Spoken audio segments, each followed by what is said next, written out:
Hey, good morning, everyone. My name is Nat Welch, and today we're talking about how we implemented SLOs at TimeByPing, and we use it to make sure our customers are happy. Just a quick introduction about myself. I'm the lead cloud platform engineer at TimeByPing. I've been doing software development for a pretty long time. I've written 2 books. I have a third on the way. And you can get a hold of me on Twitter and GitHub. I'm Iko or natwelch.com if you want to, for some reason, read more about me. Start with sort of the problem of our company. You've probably never heard of TimeByPing, but we're attempting to attack this problem that timekeeping sucks. If you've ever worked in any sort of hourly position, you know that just like recording the time that you're doing something at the hour level is painful. The average lawyer, who is our main target market, records their time in 6-minute increments. And if you ever just can even try to think of what you did every 6 minutes for a day, that kind of boggles your mind, and it only gets worse. So this slide is from our sales deck. But shows that essentially the average lawyer only gets paid for about 43% of their work. That's terrifying, right? Like it's not they still get salaries and stuff like that, but essentially they're doing close to half of their work is not necessarily for the output that the law firm gets paid for. So you can imagine that if they could optimize that time, their law firm would get twice as much money. Now that's a false equivalence because you need to do some of those things. And also we want, to optimize other things, which we'll talk about in a second. But because of this, they often actually work much longer hours, much longer days so that they can meet some of the minimums that their firms require of them they have to bill on billable work, so work that's actually for a customer, certain number of hours per year. Many of these lawyers work 7 days a week, and often 10 to 14-hour days. Also, I was saying 6-minute increments. Some of the higher paid lawyers actually bill in 1-minute increments, which is even more terrifying. So TimeByPing, we're attempting to deal with this. We're a SaaS company. We're about 50 people. We're a VC-backed Series B startup. We have employees in the US, Canada, and the UK. We have customers around the world. But we're trying to make it easier for everyone who bills their time to be more accurate, but also to eventually move away from billing time. Our eventual goal is to give you enough data as an individual so that you could bill based off of the quality of your work instead of the quantity of your time. So, you could imagine in a perfect world, if you're a divorce lawyer for something, or if you're a divorce lawyer, you've done a lot of divorces, and most divorces are probably pretty easy and pretty consistent. And so you could just say oh yeah, it costs $1,000 to get divorced. It's obviously way too low of a number, but picking round numbers here for an example. And then you don't have to say oh, I got a bill for every minute of this thing. You can just say yeah, unless certain situations arise, it's just an easy $1,000. That's our goal. We're doing an okay job. There's a bunch of quotes on here from lawyers and other people in the law profession who are happy with what we're doing. We feel so far our product just tries to automate the time tracking aspect. We haven't gotten to the hey, can we give you enough data? That's our sort of North Star and where we're going, because we want our timekeepers to be happy and satisfied with their lives and not hate the aspects of their job that they're doing around timekeeping. And so our mission is to return time. I'm assuming most of the people in the audience aren't lawyers. They're probably engineers. And most of tech doesn't bill their time unless you're a consultant. And so this mission may not resonate with you. But I want to talk today about how this mission drives how we've been redoing our entire approach to monitoring our systems and why returning time is really important to everyone. So why should engineers care about time? The average engineer, when you say like, hey, care about time, they start thinking about time zones, like the classic, hey, I messed up time in my software. I recorded something as PST instead of UTC, or the time zone DB updated and now my historical time data is wrong or something. The next classic one people think about is 2038, when signed 32-bit integers are going to roll over, because that's how we store Unix timestamps, or did for 32-bit machines. Or in Animal Crossing or other games, or if you're old, how people got around licensing rules for things like Photoshop and stuff like that, where you would change your system clock so you could modify how the software worked. Like, oh, now it's 1985, so the software is going to act in a different way. Or if you deal with networks and things, maybe you think about the amount of time it takes for a pulse of light to travel from Sydney to US East 1, and how that affects your customer experience. But these are all just sort of technical problems and not related to your mental health, which as a software engineer is really important, because building software is a creative act. So you care about time because it's the one resource you can't create. Creative work takes time. So if you look at your average day or week or something like that, you maybe spend, 50% of your time in meetings, maybe 30% of your time reacting to incidents, 20% coding. Completely arbitrary numbers, but it's possible. And if you can't deliver what's needed in those hours, you might work more, which means less time with your family, less time working out or playing video games, or finding that balance in your life that's important for just sort of good mental health and happiness. And at TimeByPing, we want to sanctify the time of all of our employees, so that they can have more sacred time doing the things most important to them.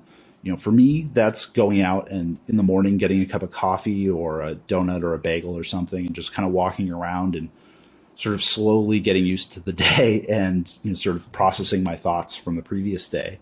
Our CEO, his sacred time is working out in the morning. Our CFO, it's the time he spends with his children and his wife at night for dinner. He loves sitting down and having that dinner.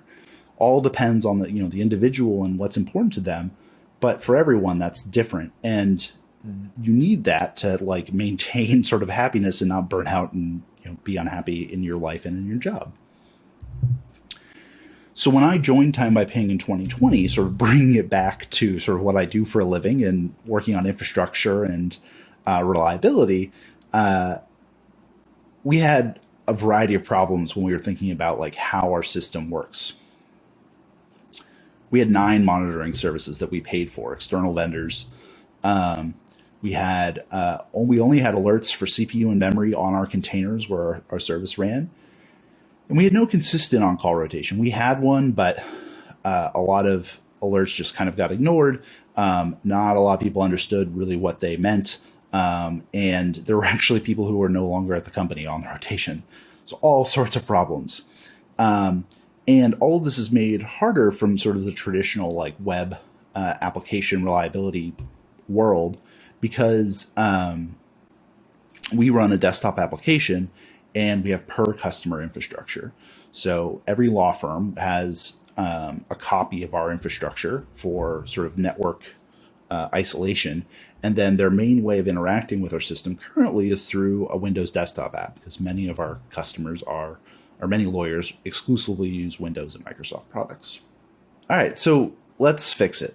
Our first sort of step for trying to fix our general understanding of monitoring all of our infrastructure and getting our engineers to have a better sort of mental health around how they think about our infrastructure was add probers. So this was just, hey, let's make sure all of our different environments that we have are up and running, can we send them a basic health check request? We used Google's Cloud Prober to do this. It's an open source software, really easy to set up. Next, we went through an RFP process to simplify down from 9 separate monitoring companies to one. We ended up getting rid of all of our existing 9 and moving over to Sumo Logic. They did an amazing job of not only showing us where they were, but where they were going, which was really important to us. Is like some of the problems we had with some of our monitoring companies is that they hadn't changed their product in multiple years, and Sumo was constantly innovating. And they also had a reasonable pricing structure, which as a startup, that's important to us a lot. That's very important to us. And so, that was kind of where we ended up there. Then we created an on-call rotation that was more consistent and up to date and did training for everyone. We use Opsgenie for our on-call, but most of that is through training and teaching and not necessarily through the tool itself. And we increased telemetry in all of our services and clients. So we use OpenTelemetry for that. It's a great library because it supports lots of different languages and all talks in kind of the same way. And Sumo Logic supports it. So we did all this work. I also did a bunch of refactoring and making our infrastructure consistent, lots of things. And so, the CEO asks, hey, so are we reliable? And awkward. I still don't know. We probably put in 6 months of work, signed this contract with a new monitoring company. We have alerts, we have metrics, we have traces, we have logs. But we don't really know if our customers are experiencing our product well, which is frustrating and not really the conversation I want to have with our our C-level leadership. We have this great auto-generated dashboard from Sumo Logic, and it tells us a lot of things about for debugging. It gives us a nice system graph. It gives us request latencies and stuff like that, but I don't know our customers happy. So then we built our own dashboard, which has more specific things just about our application. It brings in the prober information. It brings in more lower level database statistics. Great for debugging. But we have spikes in write conflicts or spikes in latency or errors or whatever, and we still don't know if the customer's happy. We put in arbitrary thresholds on some of these graphs that we thought were important, and those alerted. And sometimes for some customers, that would be a great, high signal, hey, this customer is experiencing pain. But for other customers, we would still get support tickets like, hey, I don't understand why this isn't working, or I'm unhappy with the performance or something like that. And alerts wouldn't be firing. And part of that is due to the fact that law firms are very different sizes, right? There's some law firms that have 2 people. There's some law firms that have 10,000. And based off of where they are in the world, how they work, their experiences were all over the place. So let's create SLOs. This is a classic solution out of the S3 toolbook, which is, hey, we need service level objectives. So we decided, hey, that'll be the next step in our journey for observability and monitoring and making sure our system is happy and healthy. Service level objectives. We went on a journey with our product and engineering leads. And this was non-trivial because the question was, do we want to, for our first pass, do we want to focus on getting a very accurate understanding of, is the customer happy? Or do we want to focus on is our system performing within the bounds that we expect? The traditional SRE logic is, hey, is the customer happy? And we realized we were starting from scratch. So we were going through all of the metrics that we had just created and figuring out all that thing. So we sort of stepped back and said, I don't know. We did to say that we wanted it to be event-based because of sort of that difference between customers. So if a system's being low utilized, if a single event fails, that should burn more of our error budget than for a system that has lots of users using it. We didn't want to do it by hand. We didn't want to calculate all of the burn rate alerts. I've done that math before. The Google SRE workbook has a whole chapter on it. It's annoying to calculate, and I did a first pass at doing it in Sumo Logic, and it was hard. And then there's lots of companies now that want to sell you a thing to do SLOs, and I just got rid of 9 vendors. I don't want to go and sign another one. Be kind of hypocritical. So the SLOs that we landed on as a company for our first iteration, and this was about 6 months ago, was for our customer environment. We have a single API server, which we call Brain, and we're going to give that 2 SLOs, one for request latency and one for API success. The second sort of group of services are shared services that we use across all of our customers, and those will give slightly tighter request latency and request success requirements. These numbers aren't great, right? Like request latency less than 2 seconds is slow, but because we have a desktop client application that retries, it is at least like a first pass of understanding of like, hey, are we even meeting a basic benchmark? We reached out on the Sumo Logic community Slack, which if you're not on, I highly recommend asking your customer support person or whatever to get on. We were just like, hey, I need a thing to do SLOs. And Basham from Sumo Logic reached out and was like, hey, we have a thing. It's very much in the early phases, but you should give it a shot.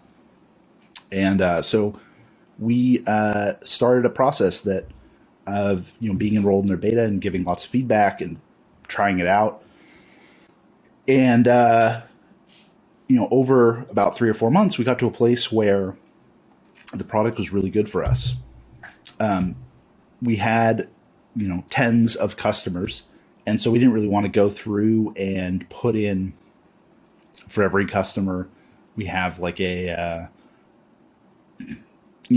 to put in 2 SLOs for every single customer by hand. That would be a pain. So instead, Basham and his team added Terraform support. So this 90 lines or whatever is all we needed to create 2x our number of customers. So a few hundred SLOs, and that got us to a great starting point. After generating the SLOs, we get per SLO this nice little dashboard. I think this dashboard definitely isn't fully there. There's definitely things we're still missing, but for a first pass, it was great. It tells us, hey, this customer is actually healthy on the top left currently. It tells us in the third box from the right, or third box from the left at the top, hey, there's this much of the error budget left. And it kind of gives us a sense of how long this customer is going to be in compliance. And then in the sort of middle green bar, it also shows us this customer hasn't had too many outages, but you can see a little red blip in there of, hey, there was something that for a short period of time wasn't going great. And things, resolved and it wasn't an issue. In our previous alerting, that probably would have fired an alert and, woken someone up or, interrupted someone during their workday. And since we only have 50 engineers, that's not great.